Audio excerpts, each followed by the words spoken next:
Buat kalian yang akan kuliah di Mesir, kalian tahu nggak sih gimana pelaksanaan ujian di Universitas Al-Azhar yang katanya menakutkan ini? Jadi penasaran kan?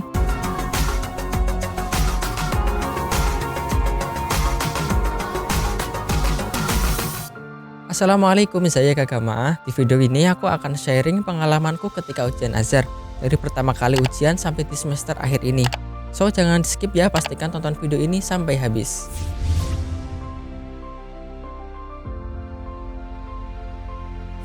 First impression waktu pertama kali memasuki ruang ujian saat ngkat 1, aku tuh sempat nervous banget. Waktu itu saat musim dingin, tangan aku sampai dingin gemeter. Kayaknya itu karena pertama kali ngerasain ujian Azhar. Secara kan Al-Azhar Universitas Islam terbesar, jadi tiba-tiba muncul rasa insecure gitu. Bukan karena materi ujiannya ya, aku udah belajar kok sebelumnya. Tapi itu cuman pada hari itu saja guys. Ada berikutnya aman kok, udah mulai menyesuaikan diri. Dari yang aku alamin ini bisa jadi pelajaran buat kalian. First experience is the best teacher. Bahwa kalau kalian sedang menghadapi ujian atau suatu hal, setelah kalian ikhtiar, be confident. Hadapilah dengan percaya diri, tetap tenang dan jangan gugup apalagi minder. Perhitungan kuliah pakai istilah termin bukan semester. Di sini perhitungan kuliahnya berbeda dengan di Indo. Kalau di Indo memakai semester, kalau di Mesir pakai istilah termin. Sebenarnya intinya hampir sama, cuman beda istilah saja. Ketika memasuki tahun pertama kuliah, maka kami menyebutnya firqah ula atau tingkat pertama. Terus tahun kedua disebut firqah saniyah sampai tingkat akhir atau tingkat 4. FYI, rata-rata durasi perkuliahan di sini itu 4 tahun. Nah, setiap tingkat atau firqah itu ada 2 termin, dan setiap termin itu ada 2 ujiannya, yaitu ujian termin 1 dan ujian termin 2 atau ujian kenaikan tingkat. Soalnya sedikit, jawabannya banyak. Di Azhar ini soal ujian biasanya cuma 3 atau 4. Tapi setiap soal itu poin-poinnya banyak banget. Misalnya soal pertama, nanti poin-poinnya ada A, B, C, D, dan seterusnya. Karena itulah jawabannya juga banyak. Bahkan lembar jawaban yang disediakan itu sampai berjumlah 12 halaman. Tipe soalnya ada beberapa macam. Ada yang makoli atau isai, ada yang sohih atau khoto, ada soal yang akmil atau melengkapi jawaban. Namun ada juga yang tipe soalnya itu pilihan ganda atau biasanya disebut bubble sheet. Tapi ini jarang ya, cuman fakultas dan madah tertentu yang pakai tipe soal ini. Biasanya yang pakai tipe soal ini fakultas syariah. Itu untuk kuliah yang banin. Kalau banat beda lagi nih. Banat biasanya soalnya lebih banyak, kadang bisa sampai 2 halaman berbanding terbalik dengan banin. Tapi kalau tipe soalnya kurang lebih hampir sama dengan banin. Semua tempat adalah ruang ujian. Mahasiswa di Azhar itu jumlahnya puluhan ribu. Itu bukan cuma dari Mesir saja ya, tapi dari berbagai negara di seluruh penjuru dunia, atau biasanya disebut mahasiswa wafidin. Karena saking banyaknya itu menjadikan tempat ujian semakin terbatas, sedangkan tempat-tempat di kuliah juga terbatas. Untuk itu pihak kuliah menjadikan hampir semua tempat di kuliah ketika waktu ujian disulap menjadi ruangan ujian, mulai dari ruang kelas, aula, teras, lorong, perpustakaan, halaman kuliah, sampai tempat parkir pun seketika berubah menjadi lajnah ujian. Walaupun begitu, itu aja masih kekurangan tempat loh. Kemudian ujiannya dibuat menjadi 2 atau 3 shift atau fatroh. Ada yang fatroh pagi, ada yang fatroh siang, ada yang fatroh sore. Waktu dan pelaksanaan ujian.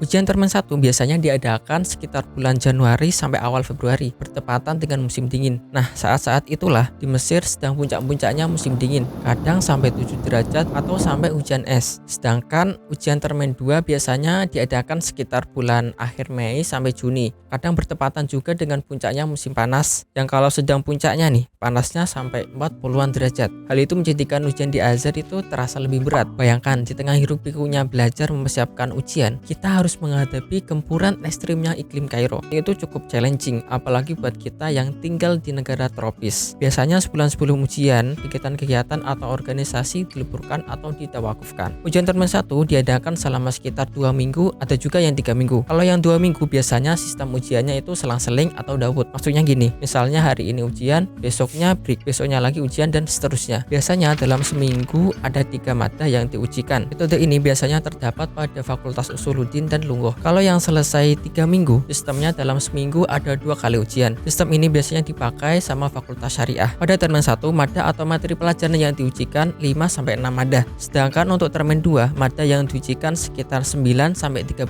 madah, tergantung fakultas dan kuliah masing-masing. masing-masing. Nah, karena matanya lebih banyak, otomatis durasi ujiannya juga lebih lama, biasanya sekitar 1 bulan. Untuk sistem ujiannya kurang lebih sama dengan termin 1. Pada termin 2 ini selain ada ujian tulis atau tahriri, nanti juga bakalan ada ujian lisan atau ujian syafawi. Materi ujian lisan berupa hafalan Al-Quran dan madah tertentu, tergantung fakultas masing-masing. Ada juga ujian praktek seperti ujian tahrij hadis khusus untuk jurusan hadis dan ujian khitobah untuk jurusan dakwah.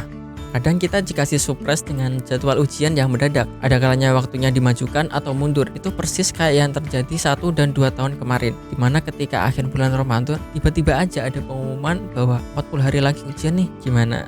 Masih mau kuliah di Mesir? Ketatnya pengawasan ujian.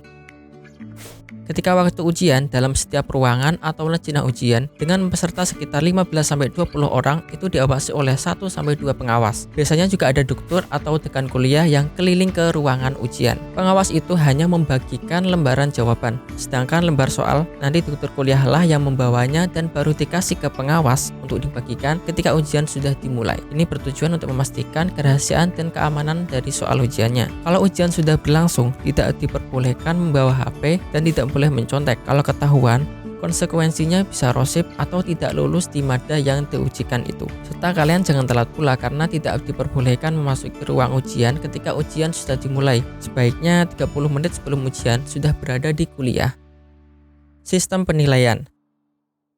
Natijah atau sistem penilaian di Azhar menggunakan grade nilai sebagai berikut. Mumtaz untuk nilai 90-100, Jayyid Jiddan untuk nilai 80-89, Jayyid untuk nilai 65-79, Maqbul untuk nilai 50-64, Dhaif untuk nilai 35-49, Dhaif Jiddan untuk nilai 0-34, Ghaib untuk yang tidak mengikuti ujian, dan Rosib untuk yang tidak naik kelas. Selain itu yang kami rasain, nilai dan natijah ini kadang-kadang tidak bisa ditebak. Kadang ada mada yang waktu kita ngerjain sudah mantep nih sama jawabannya, tapi ketika nilainya keluar hasilnya tidak sesuai dengan harapan. Ada juga yang sebenarnya waktu ujian ngerjainnya biasa-biasa aja, tapi pas nilainya keluar hasilnya malah mumtaz. Banyak yang kejadian kayak gitu. Emang ujian di Azhar ini ada semacam faktor X gitu, kan masih menjadi misteri sampai sekarang. Makanya biasanya setelah ikhtiar dengan belajar, lalu kita dianjurkan untuk tawakal kepada Allah sama hasilnya. Tak jarang sebelum waktu ujian itu banyak yang pada minta doa, minta maaf, ada yang ziarah tawasulan alul bait dan lain sebagainya untuk kelancaran ujiannya.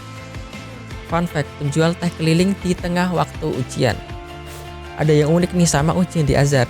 Di tengah-tengah waktu ujian, itu ada amu-amu syai atau penjual teh keliling di ruangan ujian. Kebayang nggak? Kalian lagi asing-asingnya ngerjain soal, tiba-tiba ada yang nawarin teh. Kira-kira kalian bakal beli nggak kalau ditawarin kayak gitu? Nah, itulah gambaran ujian di Universitas Al-Azhar. Kalau ada yang ditanyakan, silakan bisa tulis di kolom komentar di bawah ya. Jika kalian suka dengan video ini, make sure bantu support channel ini dengan cara like, subscribe, and share ke teman-teman kalian. Tasyakirin Awi, ma'assalam.